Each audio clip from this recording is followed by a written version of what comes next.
Private Lender Podcast, Episode 52.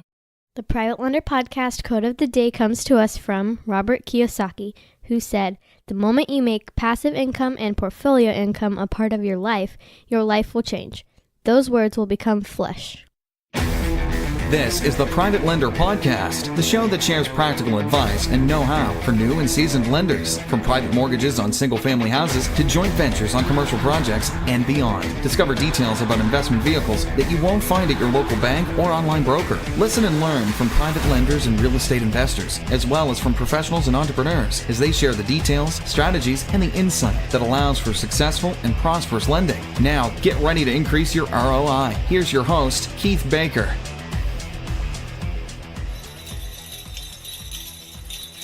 It's beginning to look a lot like distressed property buying season. Property taxes will soon be due. Investors will be needing cash, and this can help you grow your money stash. Welcome to the Private Lender Podcast, the only investing podcast dedicated to helping private lenders and note investors while creating an alternative economy where people just like you and me are able to passively invest in real estate without banks or Wall Street brokers. My name is Keith Baker, and welcome to episode number 52, which is scheduled to go live on Christmas Eve 2018. Today, I'm going to give you an update on the foreclosure that I've been talking about and chronicling over the last few weeks, and I'm also going to speak about the HUD-1, or the document also known as the settlement statement. If you close at a title company or in escrow, then it will be supplied what's called the HUD-1, or what we used to be called the HUD-1, but is a settlement statement. And I'm going to kind of go over each little pieces of it there and why it's a pretty interesting document. And there's a lot of good information that needs to be checked before anybody signs anything. So as a lender, I always like to look at the HUD-1 before I wire my funds to the title company. But before we get into all of that, I'd like to go ahead and thank our sponsor. This episode of the Private Lender Podcast is proudly sponsored by CountyTaxSaleApp.org.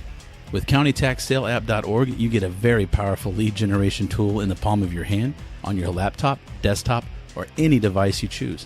Get real-time alerts for between 300 and 600 properties every month that are coming up for the foreclosure auction in Harris County, Texas, the third largest county in the United States.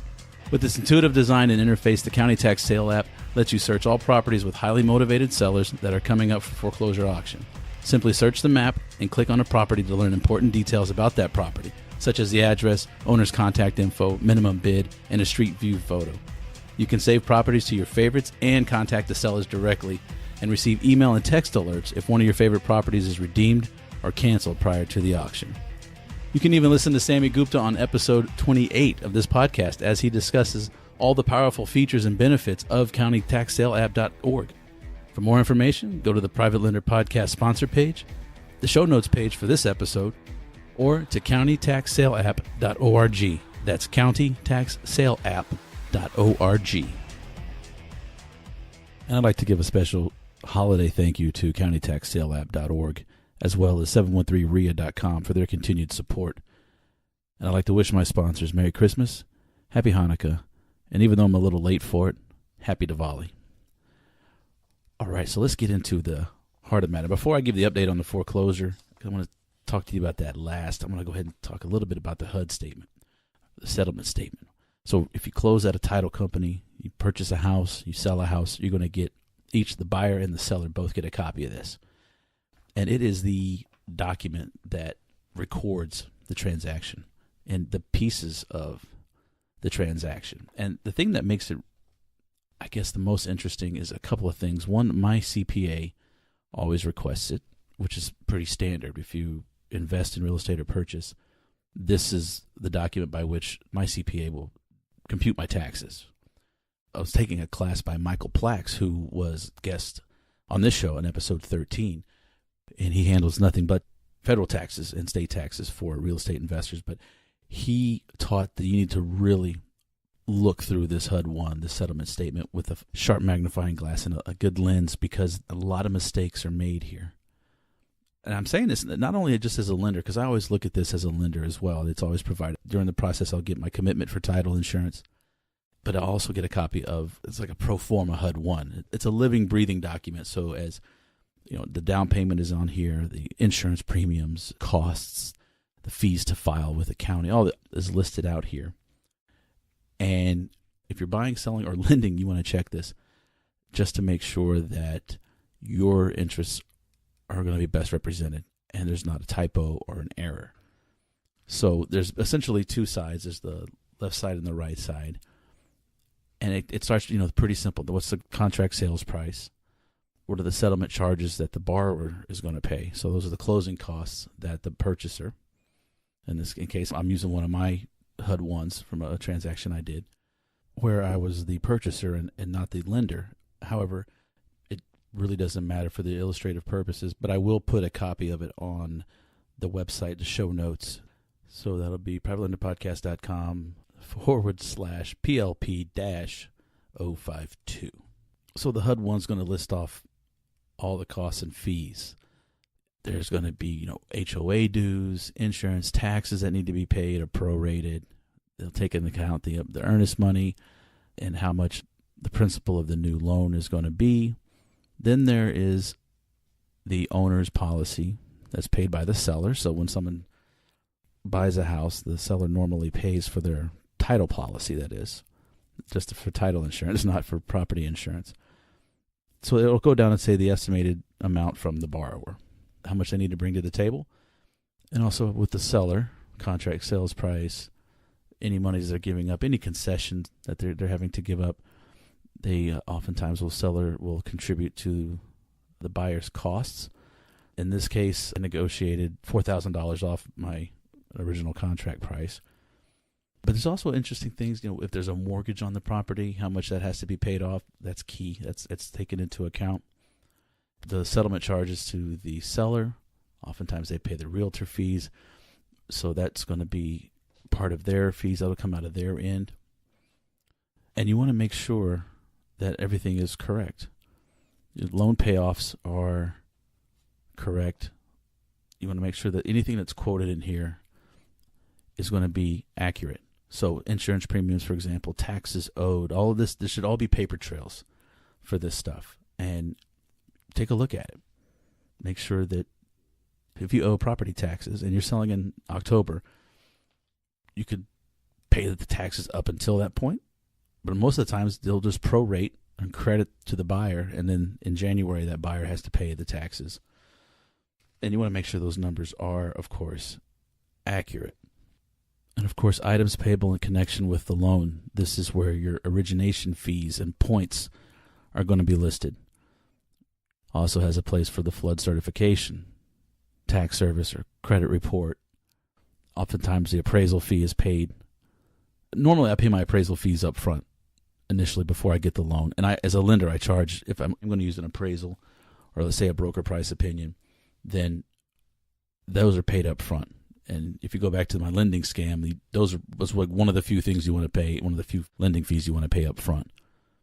I digress a little bit, but it just lists everything out. There's reserves that have been deposited, how much money has been put into escrow, earnest money, so on and so forth. And then there's title charges.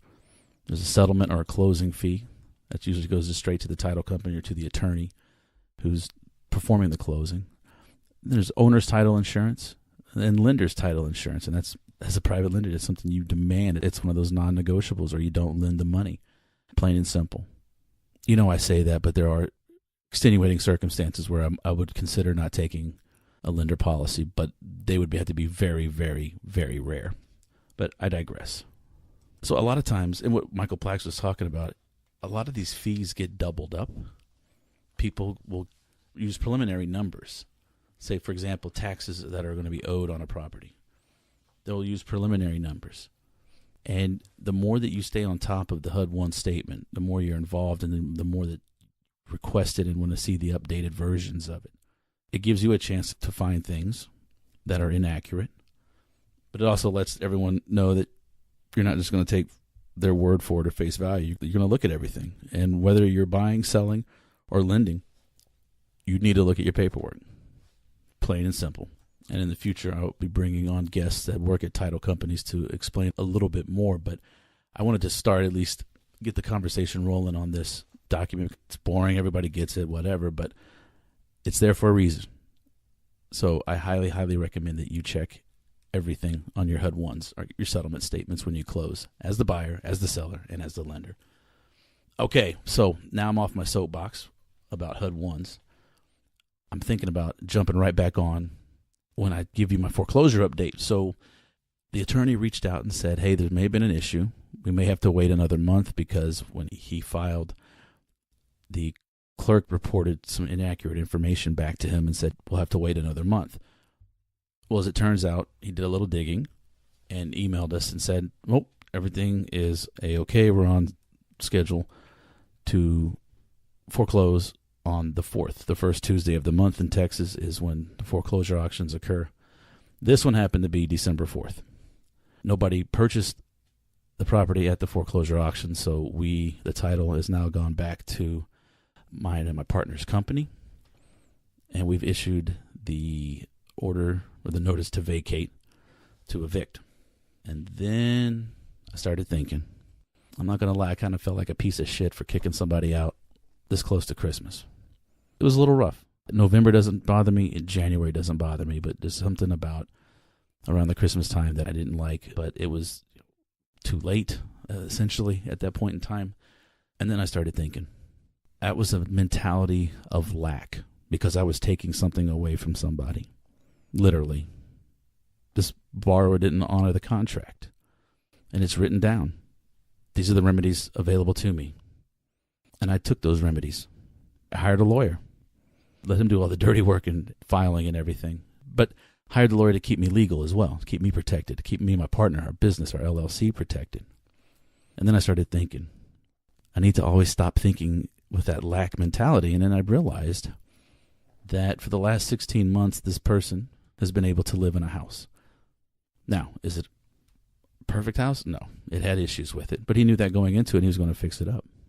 And yes, it did receive some water from Harvey. But for the last 16 months, he's lived in that house. And for 15 of those months, I've basically let him live there for free. We waited over a year to foreclose because I just didn't feel right after Harvey.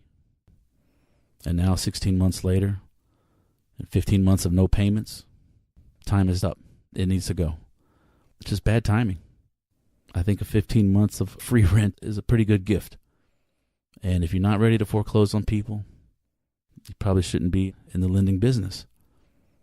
It's just one of those points I want to keep it real with everybody, that I don't want to come across and say, hey, it's all rainbows and snowflakes. Because it's not, because this is a business to me. Lending is a business. It's an investment. I do it to grow my money, to make my life better, or my future life, I should say, my retirement, hopefully, and that of my wife and my children. And I don't get into it to take properties back. I want the cash flow every month, but I've come to accept this. This is part of it.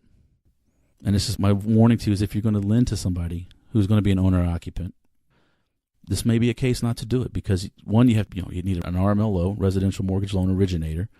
They need to make sure that these people are vetted, because they're a consumer. They're not an investor now. They're a consumer. So essentially, in the eyes of the law, they're completely ignorant and easily misled. So, and rightfully so. It's not a complaint. I'm just saying, but that's the way it's going to play out. That they don't know anything, and bad lender. But then again, here, I kick somebody out of their home right before Christmas. I really don't like that, but I've moved through it, moved on, obviously, and we'll do it again. But this is one of the ugly spots of this business. Less favorable, I should say. Maybe not ugly. It's a little strong, but it's less favorable, and it's all part of it. And I feel like I'd be doing a disservice to anyone listening if I wasn't honest about the foreclosure process and the end result, and how that made me feel as a person, as a lender. Anyway, hopefully you guys can glean something from that or take something away from it. And look, I'm going to do this again. I'm okay with it. I'm not going to change my lending strategies because of this. This is part of the game. Anyway, so now that I've probably completely depressed you on Christmas Eve, I release you to go to your families. But as I did with my Thanksgiving episode, please keep it civil. No fights. Don't go to jail. Especially now. I mean, the Black Friday thing I kind of understand, but if you're going to jail on Christmas, it's probably because of your cousin or your brother or something. So let's try to keep that out. Keep it above board. But All right, I'm going to stop now. I apologize. Anyway, so please continue to email your questions to keith@privatelenderpodcast.com.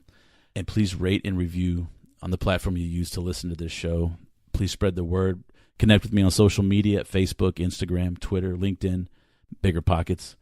And, of course, you can find all this information, how to connect with me, and today's show notes and more over at theprivatelenderpodcast.com.